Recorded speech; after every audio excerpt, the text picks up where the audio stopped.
Bom, e aí para finalizar, pessoal, só falando sobre o consumo de energia, aqui esse gráfico ele vai mostrando como a matriz energética ela foi alterando com o passar do tempo, né? Então, cada linha dessa aqui corresponde a um tipo de recurso energético. Então, essa amarelinha aqui, por exemplo, é o gás natural, o azul é o carvão mineral e o cinza aqui é o petróleo. Bom, como a gente pode perceber, o carvão mineral ele era começou a ser muito utilizado aqui na década de 70. Teve uma grande utilização aqui entre 1990 até 2010, depois ele tem uma queda a partir de 2010. Enquanto que o petróleo e o gás natural, a partir de 2010, ambos têm um aumento. Claro que o petróleo tem um aumento significativo, sim, mas abaixo do gás natural. Então, a tendência dos recursos energéticos americanos é que o gás natural ele tem uma participação maior, né? Principalmente por conta dos incentivos governamentais. Então, o governo incentiva muito o uso do gás natural. Então, é por isso que ele tem aí um crescimento acentuado, principalmente a partir aqui de 2016, 2010, 2016. Bom, em conjunto com o gás natural, vai crescendo também as fontes de energia renovável, né? Então, a gente já falou sobre alguma delas. A energia solar, a energia eólica, a hidrelétrica também.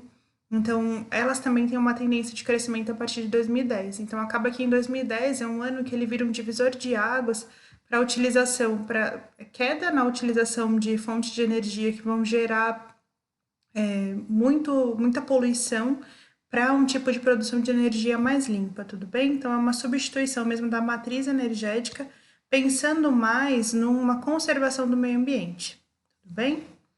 Então, continuando aqui, ele vai falando justamente sobre isso, a participação das hidrelétricas, da eólica, da geotérmica e da solar, e também as usinas nucleares, que têm um crescimento aqui um pouco menor, mas ainda assim tem uma tendência de crescimento.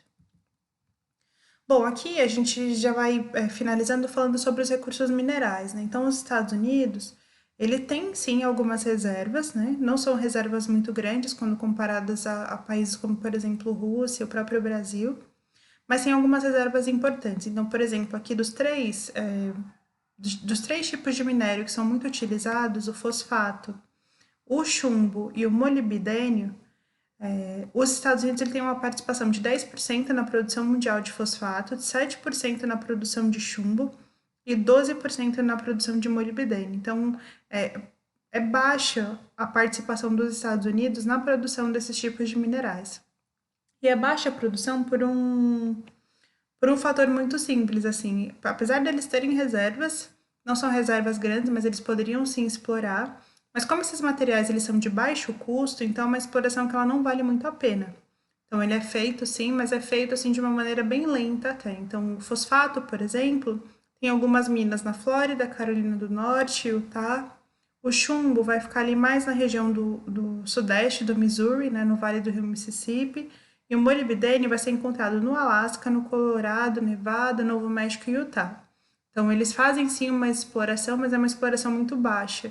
E por isso eles são dependentes da importação desses tipos de minerais, não só esses, como alguns outros também que são empregados na indústria. Então, uma coisa importante dos recursos minerais quando se fala dos Estados Unidos é que apesar deles terem reservas, as reservas elas não são muito grandes. Algumas reservas são exploradas, mas eles não investem tanto na exploração porque é um produto que tem baixo valor agregado. Então, eles preferem investir mais no segundo e no terceiro setor do que ficar investindo no setor primário, né? Nesse setor de mineração para exportação e etc. Bom, uma coisa importante quando um país ele passa pelo processo de industrialização e pelo processo de desenvolvimento são os investimentos, o quanto o país ele tem disponível para investir na indústria, na base da indústria. Então, por exemplo, o Brasil hoje ele é um país que tem uma indústria desenvolvida, sim, a gente tem a participação de grandes indústrias, mas qual que é o problema do Brasil, por exemplo, quando comparado aos outros países?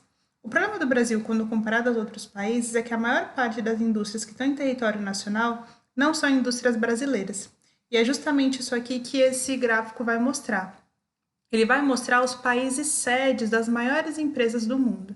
Então, os Estados Unidos, ele é país sede de 128 marcas diferentes. Então, por exemplo, quando eu falo de marcas, eu estou dizendo Adidas, eu estou dizendo Nike, eu estou dizendo a Apple. Então, são empresas que elas são empresas americanas e que têm atuação em todo o mercado mundial. Então, são empresas que são vendidas aí, elas já são empresas internacionalizadas, né?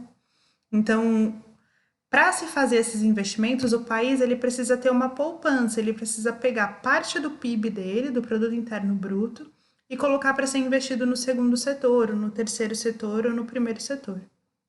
Então, o governo investir nesses setores faz com que eles cresçam.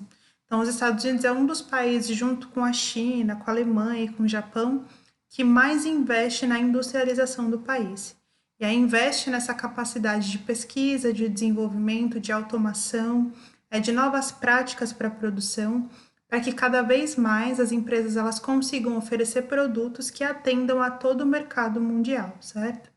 Então, aí ele vai falar aqui, né, que os Estados Unidos, eles têm mais ou menos aí, desde 2000, investido 300 bilhões de dólares por ano em investimento nessas grandes empresas. E a China, atualmente, seria o segundo maior investidor. Mas é muito dinheiro para ser investido para que essas empresas cresçam, pensem em produtos novos, pensem em soluções para deixar esses produtos mais baratos e para deixar eles mais atrativos no mercado internacional. Bom, e é isso, gente. Essa aqui é a orientação de estudos dessa semana. Se vocês tiverem qualquer dúvida, é só falar comigo, tá bom? Então fiquem bem, boa semana e um beijo.